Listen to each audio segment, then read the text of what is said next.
கர்த்தருடைய நாமம் மகிமைப்படுவதாக. அடுத்து ஒரு அழகான வசனத்தை பார்க்கலாம்.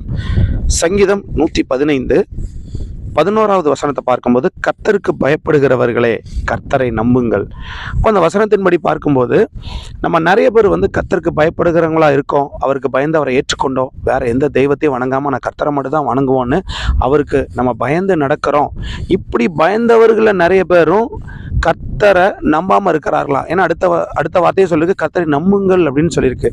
ஒரு சிலர் ஒருவேளை இப்படி ஆண்டவருக்கு பயப்படுறவங்களோ கர்த்தரை ஒருவேளை நம்ப முடியாத சூழ்நிலையில் இருக்கலாம். தனக்கு சுகர், பிபி இப்படிப்பட்ட நோய்கள்லாம் இருக்குது.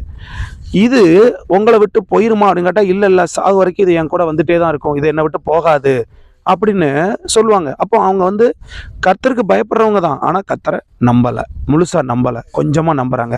ஆண்டவரால் எல்லாம் செய்ய முடியும். ஒரு மரணித்தவங்களை கூட உயிரோடு எழுப்ப முடிந்த அந்த தேவன் இன்றைக்கு நம்மளுடைய பிரச்சனைகள் நிறைய, எல்லா விதமான பிரச்சனைகள், என் பிரச்சனையிலேருந்து யாரும் விடுதலை தரவே முடியாதுன்னு நினைத்து கொண்டு இருக்கிறவங்க நிறைய பேர் இருக்கிறாங்க.